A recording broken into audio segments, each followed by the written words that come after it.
I know I've been gone for a little minute, but I gotta get this off my chest. Like, bruh, what is wrong with black folk? What is wrong with black folk? Anyways, let's get into this. Man, oh man, oh man, oh man. It has been almost a year, 10 months, matter of fact. But anyways, YouTube, what is good? It is Esoteric Bae, and I'm coming back to you guys with another video today. Like, good God, like, I just had to make a video, just like, I just had to get this, because it was just, you know, on my mind, and I'm just like, yo, like, when are we getting tired of it? It's just like, the black degenerate, y'all, you already know, bro. We gotta talk about this R. Kelly situation. You already know we gotta talk about this R. Kelly situation. And I know a lot of people have talked about it, but I kind of want to talk about it in my light and how I look at it. Alright, so before we get into the video, please go ahead and subscribe and give this video a thumbs up. And if you are subscribed, please go ahead and hit the bell so you can go ahead and get my notifications whenever I upload a video. Okay, you guys, so R. Kelly has been indicted, jailed, and bonded or bailed out for his jail. And it's not even, I don't even want to talk about if he's guilty or not. Right now, I want to talk about the way that black people are handling this. And it's really disturbing. Like, it's really disturbing, like, how black folk are handling this R. Kelly situation. 2 years ago, I did a video called Black People Don't Care About Rape or Pedophilia or Child Molestation, something like that. And this case is what it is reminding me of. Black folk don't care. The only let's be honest. Like, the only time black people care if a child was molested or touched is if that child grows up to be gay or trans. Let's be honest. That is the only time black folk care. That's it. That's it. Y'all don't, like, as a collective, and when I'm talking about black people, I'm not talking about specifics. Don't go, oh, that doesn't apply to me, because it doesn't apply to me either, but I'm talking about in general. So yes, speaking on terms in general, we are all accountable for this. Accountability. Black folk hate accountability. Like, I don't get it. Like, I don't get it. Like, I think that black folk, because even times we can go back to times of slavery, from buck breaking and just like the raping of our black women. Like, our black men were raped too, and black women were also raped. And even at times through Jim Crow, you'll see like these over sexualized images of black children, especially black girls. So I do think, in a certain way, black folk have been desensitized, especially when it comes in terms of our sexuality, and even more in terms of child sexuality. When I say child sexuality, I'm not saying that children have asexuality or that children should be sexualized. I actually believe the opposite, but we're talking about sexuality. I do think black folk have been conditioned to not explicitly view ourselves and that we're human. I think that we've been desensitized to limit or to disregard how the importance of sex is.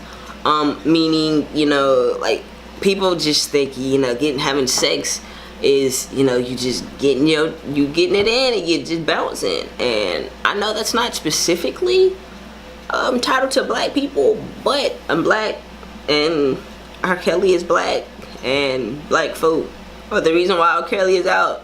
So black people, this one is for you. What I'm trying to say is, if you guys don't know, trauma is passed down from generation to generation. And black people didn't really start having a conversation of mental health until like 3-4 years ago when I got to college. I've never, you know, have heard black people like growing up talking about mental health. Black people are just now starting to learn the importance of mental health. And that has a lot of socioeconomic factors that we do have to take into consideration. And no, I'm not holding us accountable for that. I get that. But in terms of sexuality and especially child molestation, this whole R. Kelly thing is just the black community looking at a mirror. See, the only reason why black people are mad is because it's being publicized. Because let's be for real, let's be honest with ourselves. This stuff happens day to day. Like, I was on a live stream, no shade to nobody, but I was on a live stream last night, and everybody was like, well, I know you can remember when those high school girls was dealing with those 25-year-old dudes. Yes, me. I know that too. I was born in 98, and it was like that. Heck, even when I was 14, I was dating and being physically involved with someone, with a 16-year-old girl. Although we were both teenagers, I was 14. And I can even say this, I was wrong. You feel me? Like, even like looking back, I feel like, dang, like, you know, like I wasn't prepared for this at all. I do think black people, and the reason why I'm saying black people is because we start off as children and then we become adults. I do think black people, men, women, children, child, whatever, do not have a complete grasp of sex, the effects of sex, like whether they be positive or negative, the mental effects of sex and things like that. Yes, you get your nut in or whatever and you can bounce, but let's be honest, sexuality can actually say a lot of things about people, especially hypersexuality. If someone is hypersexual, which means they have too much of a sex drive going on. R. Kelly is a perfect example of this.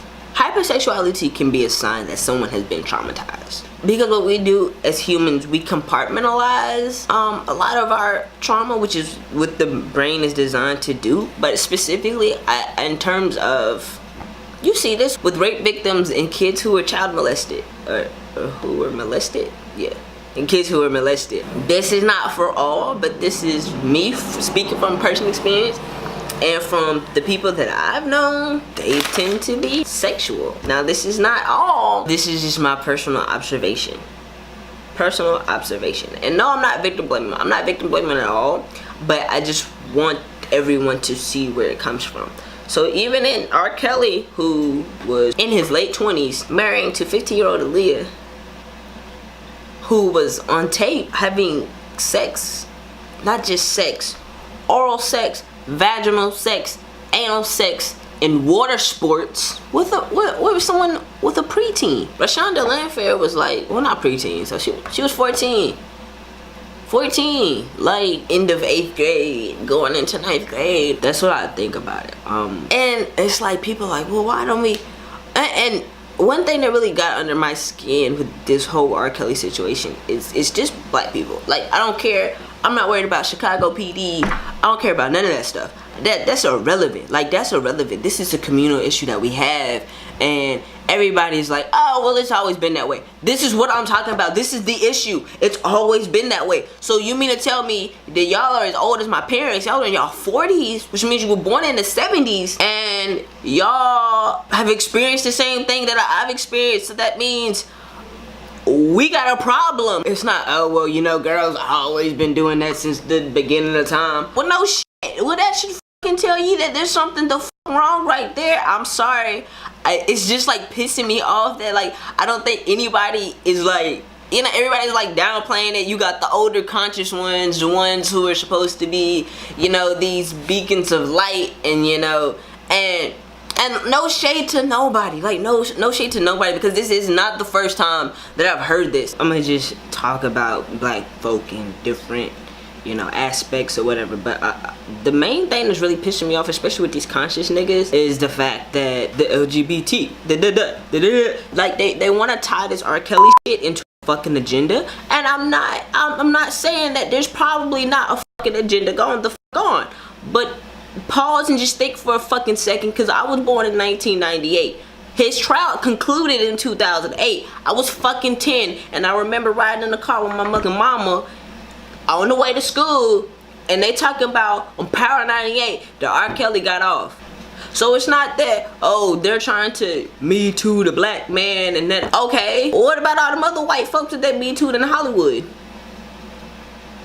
I expect more, especially from you pro black motherfuckers. I expect the more. I expect more. Stop trying to tie everything into a fucking agenda. Look at the fucking issue, and that's what the fuck is wrong. Especially you YouTube niggas. Y'all just sitting there eating shit up, and y'all not holding these motherfuckers accountable for shit. Y'all are so fucking on your mind. Y'all are so fucking focused on, oh, they're trying to do this to the black man. They're trying to do this to the black woman. They're trying to do this to the black people. Man, shut the fuck up, bruh, and just look at the fucking issue. Because, like, let's not pretend like don't go on every motherfucking day. All these other niggas who trying to sell you a fucking agenda. Like, ain't no, oh, R. Kelly. Like, no, shut the fuck up. They tried to put his ass in prison 10 years ago for child pornography. Y'all bullied every fucking person who spoke out against R. Kelly. Y'all blackballed Sparkle. For what? So don't be trying to be on your conscience. Whoa, oh, this is an agenda. No, the agenda is that black boys and black girls are being molested and black women and black men are not doing a thing about it. And instead of speaking up, cause, oh, well, you know, we not gonna say nothing cause such and such and such and such is gonna go to. Last Friday, my mom told me a story. She said one of her girl cousins, every time she would go over to an aunt or uncle house or something like that, that one of the uncles or the other cousins would have to stand outside. So you mean to tell me you got a known pedophile or a known child molester inside the family, you make him stand outside because you don't want him standing in the prison cell? And I'm pretty sure the Hemingways ain't the only ones with a story like that. They're not. I know for a fact. The first time I ever heard a story about child molestation and rape was when I was in the 8th grade, and she told me her stepfather had been molesting her since she was in the 5th grade. Her sister knew about it. I think she said she tried to tell her mom about it, but so she's no longer experiencing that because sometime in high school her stepfather and her mother got a divorce or something like that. But that's besides the point. The point is, this happens. There's no statute of limitations on child molestation or pedophilia. You understand? I don't care if you did it last week or 50 years ago, you should be held accountable for it. I want to say that out front. Yes. However, going back to the 3 new faces of racism, feminism, LGBTQism, and multiculturalism, okay, arts and entertainment or whatever channel put this on, they don't give a damn about black kids, black women, black men, black people. This was done for 3 reasons. Because first of all, most of the crimes he committed are old.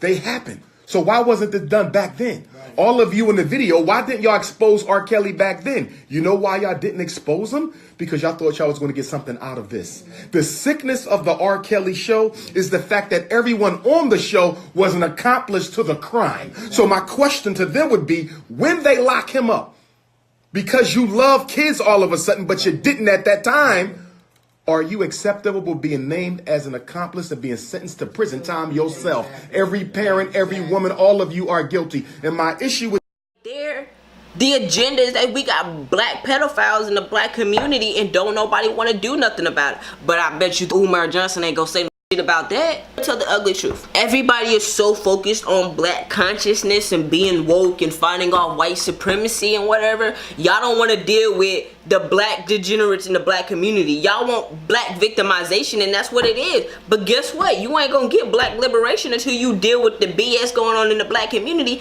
and this is one of them. This is one of them. Just like R. Kelly got enablers like his road manager, Aaliyah's mama and daddy. And you know what? Aaliyah's mama can go to fucking hell. She ain't no way in the world you went everywhere with your daughter and your daughter had a marriage license. So was you one of the witnesses? Is that what you telling us? The road manager who willingly went on national television and said falsified a marriage certificate so a pedophile could marry a teenager. Then you got the girl who originally stole her tape. She said there was a bag of tapes. She took her tape, you took your tape. So right then and there, you're an accomplice. So you know there's a bag of sex tapes where a grown man who's in his 30s is molesting teenagers. There's a bag of these tapes, but you took your tape. And you upset on a documentary telling about how you didn't get your full amount of money because the friend made a copy of the videotape and then lied about it. You are no longer a victim, so now you're an accomplice. Like, you know, people, oh, you're a victim blaming. Like, no, I'm telling the truth. Yes, you can be a victim and you can also be a perpetrator. Jerhonda Pace is one. R. Kelly is one. Next chick or whatever she is that took her tape out the bag of tapes, she's one of them too. Drea Kelly is one of them too. It's a joke. Like, it's nothing but a joke. Like, that's all it is a joke. Like, we've become a joke. Like, this shit is a joke, bro. Wow, man. We got to do better, bruh. Black folk have got to do better. It's not about LGBT versus straight and cis. It's not about man versus woman. It's not about young versus old. Like, black folk are by far the most divided group I have ever heard. And maybe the other groups are like this too. But guess what? I don't know, because they ain't the ones arguing on Twitter and YouTube charging they people $20 tickets for a spiritual debate. You can't make this up. I have been fed up with black folk for the past few months, and that's why I had to hop on this. I think anybody is talking about it like this. It's always an agenda. It's always, well, the black man is this, the black woman is that. Oh my god. Oh, someone's like, y'all boycotting her business. Why don't you boycott the police? How the fuck you fucking boycott the motherfucking police? How the fuck you gonna do that? The police, we don't pay them. They get something called taxes. The police see your motherfucking check before you do. I don't know. Like, y'all gotta be cussing. I'm coming out of my character and I'm just so amped up and I'm just passionate about it because I'm tired of it. Sick and tired of black folk wanting to blame Chicago police. I'm sick and tired of y'all wanting to blame DHS. Blame them god. My parents ain't play that. My parents didn't play that. Don't get me wrong, to this day, it kind of got on my nerves and my parents always wanted to meet whoever I was going with and wanted to meet the parents of their parents. But I see why. Because look at what's going on. Oh, well, you know, yeah, there was a trial going on, but I didn't really think it was like that. This sex tape is on Pornhub in 2019. What you mean you didn't think? That's your problem. You didn't think. You let your teenage daughter be mentored by a man who married a teenager. This is documentation. He didn't have to go to court for this, because you can look that up. This is public record. You can go to Pornhub and look up the sex tape and you can say, oh yeah, that wasn't the girl who took the stand, it wasn't her, but it was still a teenager. So yeah, I feel bad for Israel's parents and the other girl's parents, but y'all need to be locked up too, bruh. The one I do feel bad for is Dominique's mom, but she ain't playing. She got her kid, she ain't out the limelight. Now Jerhonda Pace, don't sit up there and act like you wasn't hitting up Dominique on MySpace. You ain't let her into that. Drea Kelly, like, if you had to ask to pee and whatever, don't you think them little girls had to ask to pee and stuff? So you mean to tell me R. Kelly was molested by his sister, who was molested by someone else in their family? R. Kelly was also molested by a friend of the family, is who he also said. And you ain't thinking he touching them kids too? Your kids specifically? I'm sorry, I don't know. This is a reflection of the black community. Do better, because it's everybody's fault. I don't want to hear DSS. They don't listen when the victims are black. No, because guess what? It's black folk fault R. Kelly got off in the first place, because them white folk was listening. I don't want to hear about, oh, it's an agenda. No, the it's not. The only motherfucking agenda is black boys and black girls being molested. That's it. That's an agenda right there. Y'all want to talk about, oh, circumcision. Don't get me wrong, I don't believe in circumcision at all, male or female. How circumcision, it makes the boy not want to trust the, no, the boy doesn't trust the world because the boy lost his virginity at 11 to his babysitter or to his aunt or to his mama's best friend. Let's talk about that. But y'all don't want to talk about that. Because you know for a fact that if you talk about R. Kelly and what the issue is with R. Kelly, you gotta take a look at your personal family. You gotta take a look at your friends. That's what the thing is. That's what the y'all running from. And from that, I'm ending this video. Y'all have a blessed day. Deuces. Narelle is out.